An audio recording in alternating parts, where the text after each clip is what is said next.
Yo, what's up everyone? Cricket rockstar Devo Tyrell Ordain here. Hope you guys are all well and in very good health.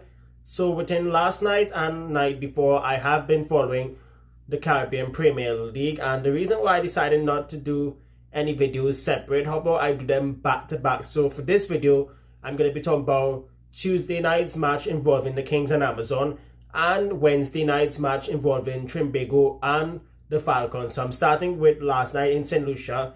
The St. Lucia Kings pulled off a sensational victory in front of a sold-out home crowd at Gros Isle, St. Lucia, completing their highest ever successful run chase in the CPL to defeat the Guyana Amazon Warriors by 4 wickets in what was a thrilling encounter at the Dan Sami National Cricket Stadium, Gros Isle, St. Lucia. Amazon Warriors batted first after winning the toss and posted a formidable 6 for 202 from 20 overs. This was after they were 74 for the loss, I think 5 or 6 at one stage, and Romario Shepherd played an absolute blinder of an innings, scoring a blistering 73 runs of just 34 deliveries, which included 7 maximums and 5 boundaries. Pakistan's Iftikhar Ahmed's 33 and Australia's Ben McDermott 30 also made valuable contributions for the Kings.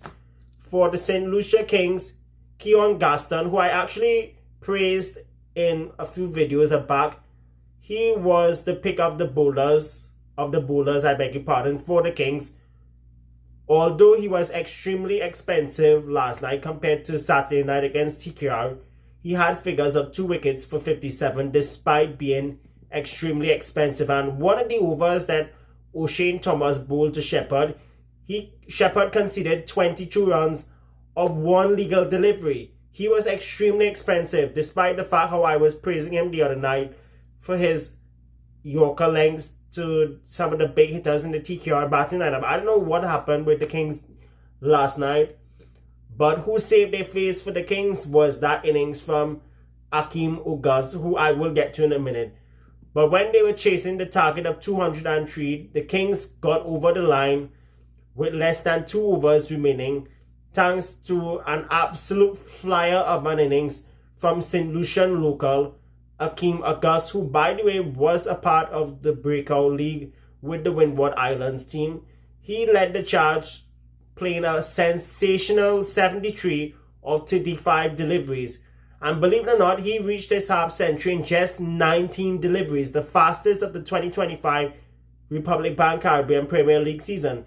And he was well supported by New Zealand's Tim David, who made 37, and Singapore-born Australian Tim David, who made 25. The Kings did chase the target down, with 11 deliveries remaining, marking their highest successful chase in CPL history, and chasing 200 plus for the first time on home soil. For the Amazon Warriors, Jedediah Blades and Gudakesh Moti took 2 wickets each for the Warriors.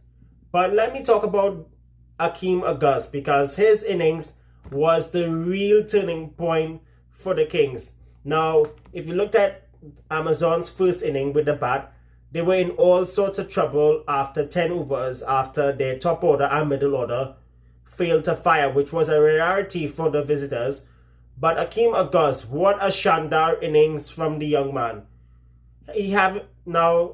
Previously, he had a modest T20 record coming into this game. They were trying him down the order. They had him at 3 a time.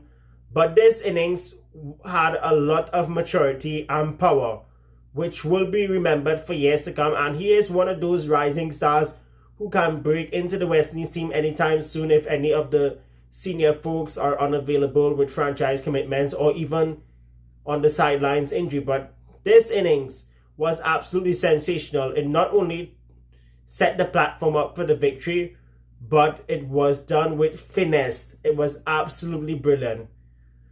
And furthermore, that knock, he along with I think Seifert, they kept with the required rate.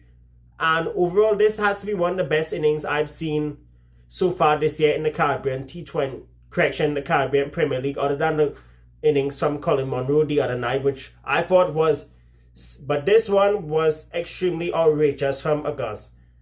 I cannot wait to see how he does for the remaining games, because this man has talent. This guy has a long career ahead of him. And this victory for the Kings was an absolute statement. It was not just a statement from the Kings. They not only won the match, but also won its third consecutive game against Amazon. Remember the 2 times they defeated Amazon in Guyana in the playoff and the final? This one was a serious statement. Moving from St. Lucia to Trinidad and Tobago, where the Tobago Knight Riders had a truly dominant performance to defeat the Antigua and Barbuda Falcons by 8 wickets, with the victory being Tobago Knight Riders, or should I say TKR's 19th victory at the Brian Lara Cricket Academy out of 23 matches played there, first in 4 encounters against the Falcons. Furthermore, jumping to second on the CPL table on a better net run rate than the Kings. The Falcons did get off to a disastrous start, losing their top order batters very early, especially Rakeem Cornwall and Karima Gore, being dismissed by a fiery bowling performance from Mohammad Amir. The team themselves were in all sorts of trouble at 71 for the loss of 6 at one stage, and they looked like they looked like being bowled out for a paltry total, if it wasn't for those crucial contributions from leg spinner Usama Amir and injured captain Imab Wasim, who provided a much needed late surge. The Falcons, however, did manage to secure 55 runs in the last 5 overs, pushing their total to a respectable 146 for the loss of 7. Amir was the star with the ball for the Tobago Knight Riders, claiming 3 wickets for 22 runs. Chasing 147 for victory, TKR's openers Colin Munro, who had a rare failure last night, or should I say tonight in this game, and Alex Hales provided a solid foundation. Casey Carty played a masterful innings, showing a range of classical shots, along with being supported quite beautifully by Alex Hales, who played more sensible right throughout the innings, as the two put on a strong partnership which set the platform for the run chase. With the Falcons missing their captain Imab Wasim's left arm spinners due to a side strain injury, their bowlers lacked the firepower to contain the TKR batters. Therefore, the Knight Riders reached its target with 8 deliveries remaining, cruising to a comfortable victory, moving into the top 2, being 1 point behind the Falcons, who have 7, as for TKR, who have 6, which we will get to a bit later on with regarding the points table. Mohammad Amir, who secured the Player of the Match award for his 3 for 22, was simply exceptional, sticking to his plans, right line and lengths, and that was successful in getting rid of 2 out of the top 3 very early on. This early pressure was very critical and ultimately limited the Falcons to an under par total. When the Knight Riders came out to bat, the likes of Hales, who hasn't been scoring enough runs so far in this year's CPL in the last couple of games, alongside Casey Carty, the two showed a great deal of maturity. Instead of playing big shots every delivery, they built a solid foundation with a well-placed, or should I say a well-paced partnership. Carty in particular played a classical responsible T20 innings, anchoring the modest run chase and showing that controlled aggression can just be as effective as all-out slugging in T20s, which was a significant improvement from the last encounter with the Falcons.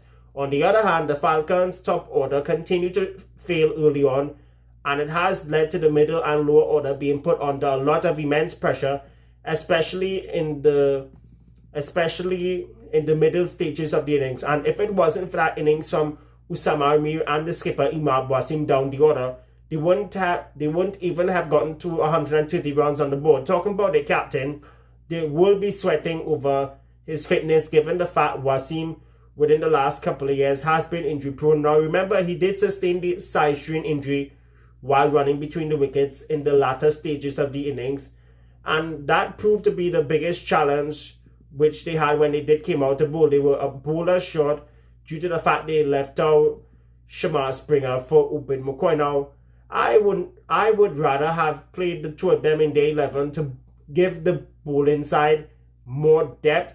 However, the Falcons did it for tactical reasons, which turned out to have backfired in the end.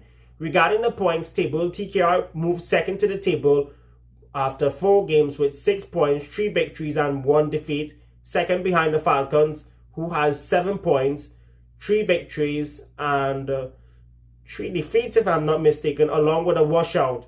Now Knight Riders and the St. Lucia Kings are tied in second with 6 points. Amazon Warriors are in 4th position with 4 points, alongside the St. Kitts and Nevis Patriots, who also has 4, but they're in 5th position as they have a negative net run rate compared to the Warriors. And the Barbados Royals are yet to get a victory in this campaign. They only have a solidarity point as their match against the St. Lucia Kings was a complete washout. That's going to do it for this video. Hope you guys liked it. Remember, like, comment, subscribe to my YouTube channel for more cricketing content like this. And always remember, like, comment, subscribe, and always remember this: be good, be cool, stay frosty, my friends, and we'll continue. Bye for now.